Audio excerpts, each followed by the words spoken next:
So hello everyone, आज से हम कवर करने वाले हैं अपना एनाटॉमी सब्जेक्ट जो कि बीएससी नर्सिंग फर्स्ट सेमेस्टर में है। तो बीएससी नर्सिंग फर्स्ट सेमेस्टर के चैप्टर 1 जो आपका यूनिट 1 है उसका नाम क्या है? तो वो है introduction of anatomical terms and organisation of human body. तो आज की वीडियो में हम क्या कवर करेंगे? आज हम वीडियो में बेसिक आपका इंट्रोडक्शन कवर करेंगे और जो आपके टर्म्स होते हैं एनाटॉमिकल टर्म्स जिसमें प्लेन्स आते हैं और जो पोजीशंस आती है हम वो देखेंगे। So let's start the video. सबसे पहले बात करें अगर इंट्रोडक्शन की, तो anatomy is a science which deals with structure of human body. The term anatomy is derived from Greek word anatome which means cutting up. तो एनाटॉमी को क्या कहते हैं? Anatomy is the study of structure of the body. जो भी हमारी human body है उसके जो वेरियस पार्ट्स हैं वो कैसे दिखते हैं, कैसे स्ट्रक्चर है उनका, हम सिंपली उनके बारे में स्टडी करते हैं। प्लस एनाटॉमी वर्ड हमारा कहाँ से आया है? ग्रीक वर्ड्स एनाटोमे से। एनाटोमी का मतलब होता है कटिंग अप। तो जब भी आप कोई एनाटॉमी डिपार्टमेंट देखोगे या कोई भी एनाटॉमी से रिलेटेड स्ट्रक्चर देखोगे तो हम कैसे पढ़ते हैं उसके बारे में? पहले जैसे अगर हॉस्पिटल्स में या लैब्स में, लेबोरेटरीज़ में पढ़ते हैं तो हम उसको पहले काटते हैं, उसको कट ओपन करते हैं, फिर हम उसके अंदर का स्ट्रक्चर्स देखते हैं क्या है, कैसे कनेक्टेड है, ब्लड सप्लाई, नर्व सप्लाई। तो इसलिए या इसको कह सकते हैं कि it is derived from Greek word anatomy which means cutting up.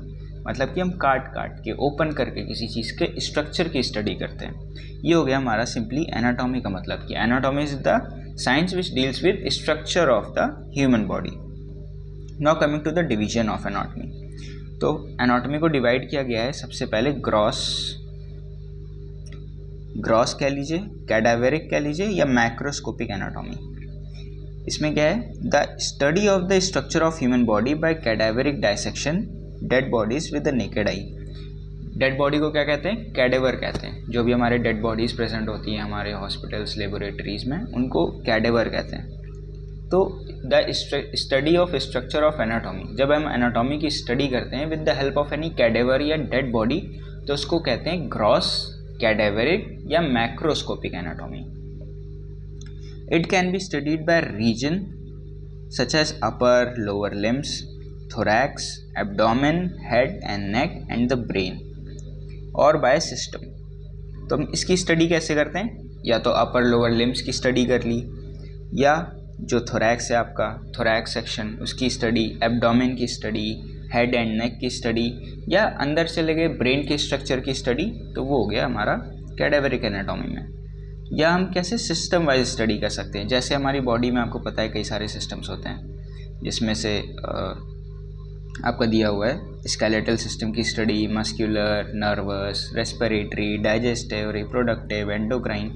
System wise study कर रहे हो, ये भी आपका कैडावेरिक, ग्रॉस या मैक्रोस्कोपिक एनाटॉमी के अंदर आता है। तो क्या देखा हमने कि जब भी हम किसी बॉडी की study with the help of any cadaver करते हैं तो उसको ग्रॉस, मैक्रोस्कोपिक या कैडेवरिक एनाटॉमी कहा जाता है। ये इसका था पहला डिवीजन। अब बात करते हैं इसके दूसरे डिवीजन की। तो इसका दूसरा डिवीजन हो गया आपका हिस्टोलॉजी या microscopic anatomy. The study of human body by using a microscope. अब यहाँ पे बात आ गई कि हम नेकेड आइज से इसकी स्टडी नहीं कर सकते। जब हमारे पास कैडेवर था तो हम उसकी स्टडी नेकेड आइज से कर रहे थे, अब हम यूज़ कर रहे हैं माइक्रोस्कोप का। जब माइक्रोस्कोप का यूज़ कर रहे हैं तो इसका नाम क्या हो गया? Microscopic anatomy. अब माइक्रोस्कोपिक आप जाके देख रहे हो अंदर किसी चीज़ को जूम इन करके, तो वहाँ पे क्या दिखेंगे? सेल्स दिखेंगे।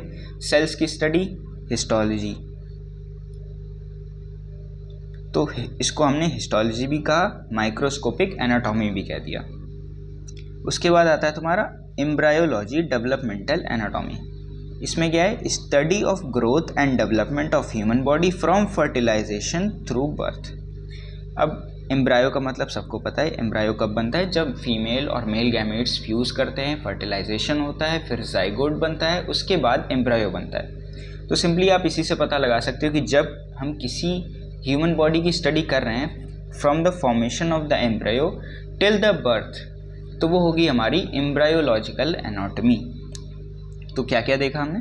सबसे पहले हमने देखा कैडावेरिक, फिर हमने देखा हिस्टोलॉजिकल या माइक्रोस्कोपिक जिसमें हम माइक्रोस्कोप का यूज़ कर रहे हैं, लास्ट हमने देखा एम्ब्रायोलॉजिकल या डेवलपमेंटल, कैसे डेवलपमेंट हो रहा है, या एम्ब्रायो कैसे एक बेबी में डेवलप हो रहा है, ये देखते हैं इसमें।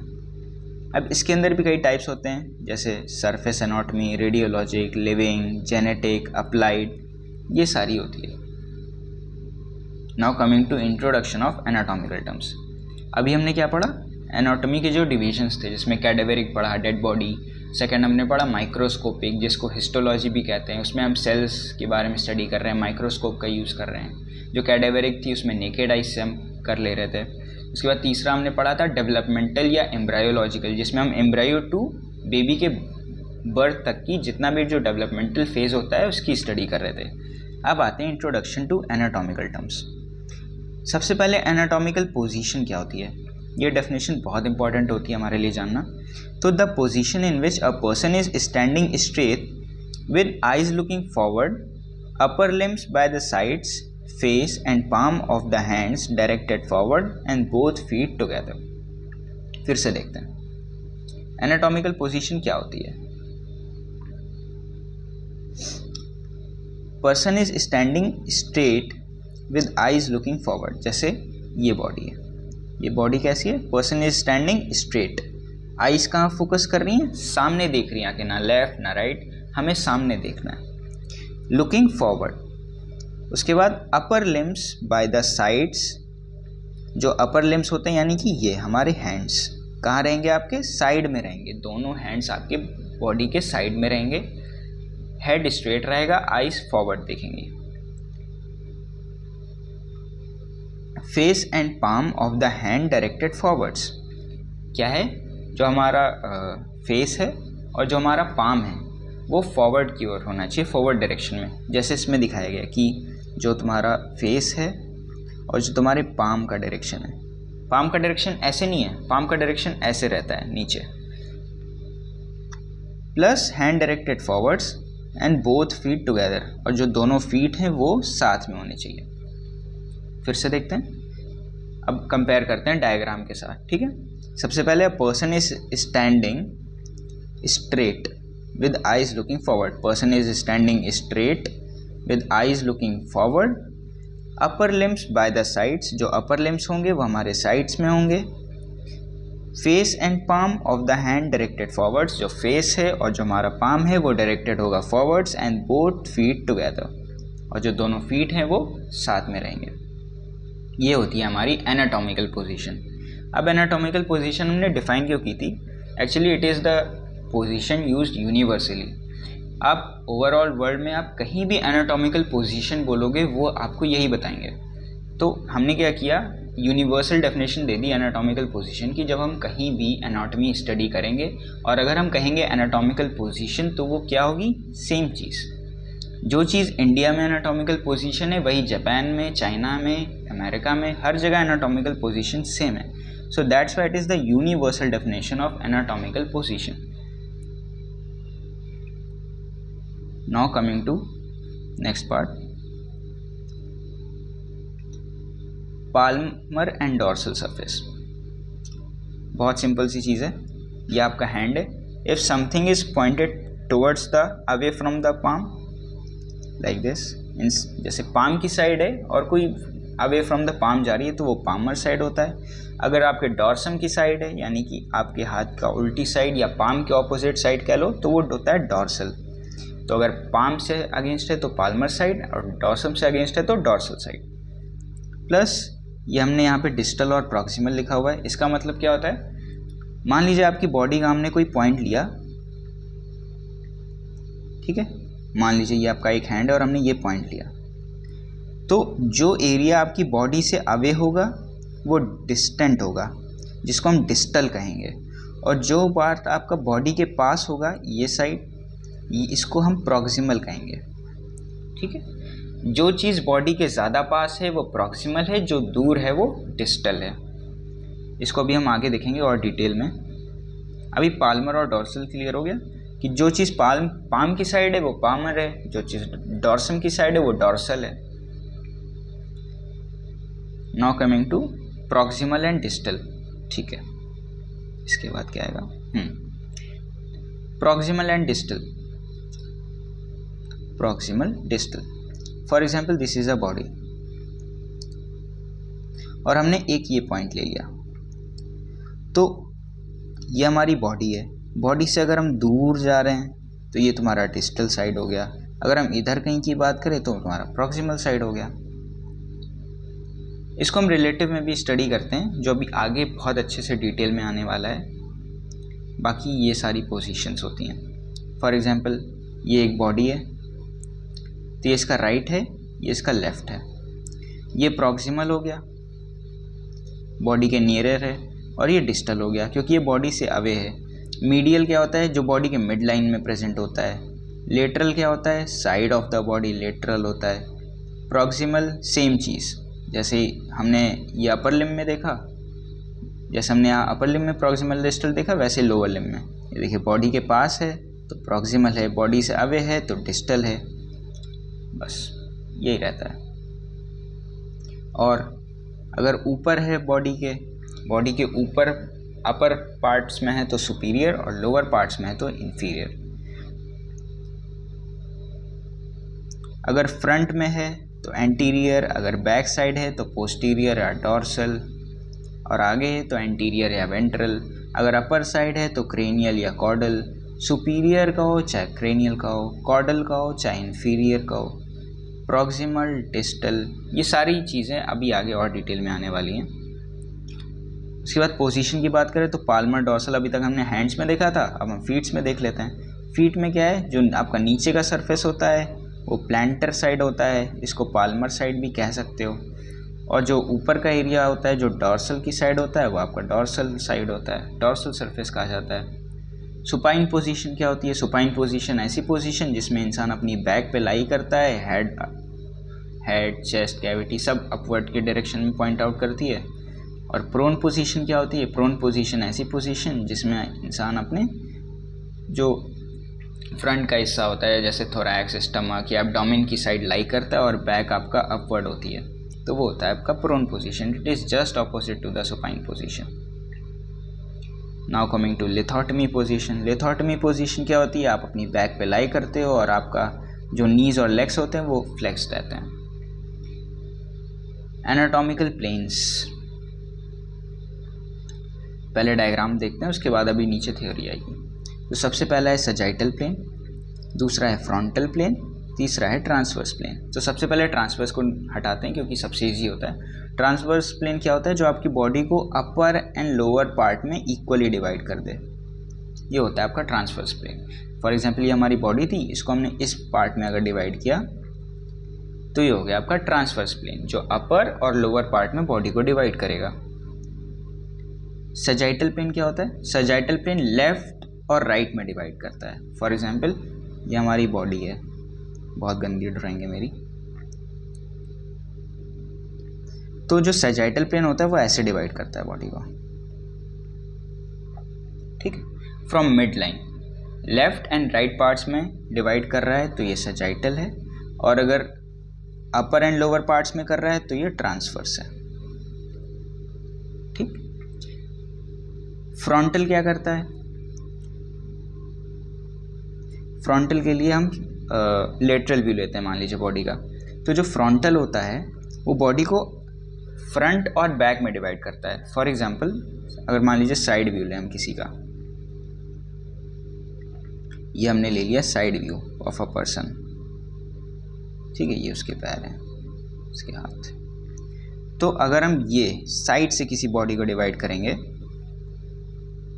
जिसमें फ्रंट और बैक में डिवाइड होगा तो इसको कहते हैं फ्रंटल प्लेन। साथ ही साथ इसको कोरोनल प्लेन भी कहते हैं, क्योंकि कोरोनल सूचर होता है ना यहाँ पे, तो सिंपली हम ये कह सकते हैं कि जो कोरोनल सूचर है उसी डायरेक्शन में हमने बॉडी को डिवाइड किया, जिसकी वजह से बॉडी जो है फ्रंट और बैक में डिवाइड हुई, इसी को हम फ्रंटल प्लेन कहते हैं। तो हमने कौन कौन से प्लेन देखे अभी, हमने सजाइटल प्लेन देखा जो बॉडी को लेफ्ट और राइट यानी मिड लाइन से पास होता है और बॉडी को लेफ्ट और राइट पार्ट्स में डिवाइड करता है। ट्रांसवर्स प्लेन देखा जो आप अपर एंड लोअर पार्ट में डिवाइड करता है, और फ्रंटल प्लेन जो होता है वो आपका फ्रंट एंड बैक में डिवाइड करता है, जिसको कोरोनल सूचर भी कहते हैं, कोरोनल प्लेन कहते हैं, sorry. Now terms related to anatomical planes. First is median या मिड सजाइटल प्लेन। अब what is the difference between sagittal and mid sagittal plane. तो for example this is again a body, तो जो sagittal plane होता है वो body को left and right part में कहीं भी डिवाइड कर सकता है। फॉर एग्जांपल यहाँ कर दिया, यहाँ कर दिया, यहाँ से कर दिया, यहाँ से कर दिया, ये हो गया sagittal plane. But in mid sagittal plane body equal parts में डिवाइड होती है। फॉर एग्जांपल आपकी मिड लाइन से पास करेगा, जैसे ये बॉडी थी हमारी, ठीक है। अब अगर इसी बॉडी में कहीं से भी पास हो जाता है, यहाँ कहीं से, यहाँ से, यहाँ से, तो ये सजाइटल प्लेन होता। But if it is passing just between the mid line of the body and dividing it into the equal halfs, then it is called the mid sagittal plane or the median plane. Median और mid sagittal plane क्या कहता है? Vertical plane passing through the center of the body, splitting it into equal right and left halves. क्या कहा? Mid line से पास हो रही है, but it divides into equal left and equal right halves, which is different from the sagittal plane because sagittal plane क्या है? Plane parallel to the median और mid sagittal plane situated on one और other side of the median plane. क्या है? जो mid sagittal plane होता है वो तुम्हारे मिड सजाइटल प्लेन के किसी भी साइड हो सकता है, इधर left side, right side. Divide ये भी कर रहा है लेफ्ट एंड राइट हाफ्स में, बट इक्वली नहीं करता। लेकिन जो मिड सजाइटल प्लेन होता है वो इक्वली डिवाइड करता है। इतना क्लियर होगा कि सजाइटल में क्या किया हमने, बॉडी को लेफ्ट और राइट पार्ट में किया, but in case of mid sagittal plane body को लेफ्ट एंड राइट पार्ट्स में किया, लेकिन इक्वली किया, from median of the body, from mid line of the body किया। Coming to the coronal plane. Coronal plane में क्या होता है? Vertical plane that divides the body into anterior and posterior halves at right angle to the median और mid sagittal plane. ठीक है, कैसे? Coronal plane आपकी बॉडी को एंटीरियर एंड पोस्टीरियर पार्ट में डिवाइड करता है, halves at right angle to the median और mid sagittal plane. For example ये मीडियन और मिड सजाइटल प्लेन है, इसके साथ राइट एंगल का फॉर्मेशन करता है जो आपका होता है कोरोनल प्लेन। ठीक है, ये आपका कोरोनल प्लेन, ये आपका है मीडियन प्लेन। तो इन दोनों के बीच में 90 डिग्री राइट एंगल का फॉर्मेशन हो रहा है, इसलिए इसको कहते हैं कि ये राइट एंगल का फॉर्मेशन करते हैं विद द मीडियन या मिड सजाइटल प्लेन। ये आपकी बॉडी को एंटीरियर और पोस्टीरियर पार्ट में डिवाइड करते हैं, यानी फ्रंट और बैक पार्ट में डिवाइड करते हैं, इसलिए इसको कोरोनल प्लेन कहते हैं। कोरोनल प्लेन को याद रखने का सबसे अच्छा तरीका है कोरोनल सूचर, क्योंकि वो भी मिड से पास होता है। तो सेम आप सोच लीजिए कि कोरोनल प्लेन है वो मिड से पास हो रहा है और बॉडी को एंटीरियर और पोस्टीरियर डिवाइड कर रहा है। नाउ कमिंग टू हॉरिजॉन्टल या ट्रांसवर्स प्लेन। तो जो हॉरिजॉन्टल और ट्रांसवर्स प्लेन होते हैं क्या होते हैं? Plane at the right angle to the sagittal और median plane which divides the body into upper and lower parts. अभी हमने देखा था कि जो ट्रांसवर्स प्लेन था वो बॉडी को अपर एंड लोअर हाफ्स में, जैसे ये बॉडी है तो ये होता है ट्रांसवर्स प्लेन, जो आपको अपर और lower part of the body में डिवाइड करता है। और ये सजाइटल और मीडियन प्लेन के 90 डिग्री, सेम जैसे हमारा कोरोनल प्लेन था वैसे ये भी जो है राइट एंगल का फॉर्मेशन करता है। जैसे हमारा ये सजाइटल या मीडियन प्लेन है, ये हमारा ट्रांसवर्स प्लेन आ गया, तो इन दोनों के बीच में क्या हुआ? राइट एंगल का फॉर्मेशन हुआ। बस इसी की बात कर रहा है कि ये भी राइट एंगल का फॉर्मेशन करता है। अब सबसे बात आ गया ऑब्लिक प्लेन। ऑब्लिक का मतलब क्या होता है? बहुत सिंपल चीज़ है, आपसे बोलूँ मैं ऑब्लिक ड्रॉ करो तो ऑब्लिक कैसा होता है? टेढ़ा होता है, ऐसे। तो ऑब्लिक प्लेन क्या होता है? Planes other than coronal, transverse, mid sagittal are referred to as oblique plane. मतलब किसी भी बॉडी को कैसे भी ऐसे टेढ़ा मेढ़ा जब डायसेक्शन किया और वैसे डिवाइड किया, वो हो गया तुम्हारा ऑब्लिक प्लेन। क्या क्या था हमारा? सबसे पहले था मीडियन या mid sagittal plane. Median mid sagittal plane क्या होता है? बॉडी को इक्वल राइट और इक्वल लेफ्ट हाफ में डिवाइड करता है। दूसरा होता है तुम्हारा सजाइटल या पैरामीडियन प्लेन। क्या था? बॉडी को लेफ्ट एंड राइट पार्ट्स में डिवाइड करता है और मिड सजाइटल के पैरेलल होता है। ये इक्वल पार्ट्स में डिवाइड करने की गारंटी नहीं लेता है, सिर्फ मिड सजाइटल प्लेन ही इक्वल पार्ट्स में डिवाइड करता है। तीसरा क्या था तुम्हारा? Coronal plane. कोरोनल प्लेन क्या करता है? फ्रंट और बैक में डिवाइड करता है, जिसको एंटीरियर और पोस्टीरियर भी कहते हैं। उसके बाद क्या था? हॉरिजॉन्टल या ट्रांसवर्स प्लेन। ये बॉडी को अपर और लोअर पार्ट में डिवाइड करता है और मिड लाइन से, मतलब ऐसे हॉरिजॉन्टली पास होता है। और ऑब्लिक प्लेन क्या होता है, ऑब्लिक की तरह, सिंपली कोई बॉडी है तो ऐसे पास हो गया, ये हो गया तुम्हारा ऑब्लिक प्लेन। ठीक है, तो आज की वीडियो के लिए बस इतना ही था कि एनाटॉमिकल टर्म्स और इंट्रोडक्शन देना था और डिवीज़न बताना था। तो हमने इंट्रोडक्शन पढ़ लिया एनाटॉमी का, हमने डिवीज़न देख लिया एनाटॉमी के, उसके बाद हमने एनाटॉमिकल पोजीशन की डेफिनेशन देखी, उसके बाद हमने कुछ पोजीशन देखी जैसे सुपाइन, प्रोन, लिथोटमी, उसके बाद डायरेक्टली हमने देखा वेरियस एनाटॉमिकल प्लेन्स जिसमें हमने mid sagittal, sagittal, transverse, coronally, oblique, इन सब की बात की। तो अब नेक्स्ट पार्ट में हम पढ़ने वाले हैं terms related to body movement. So stay tune and पढ़ाई करते रहिए। Thank you so much.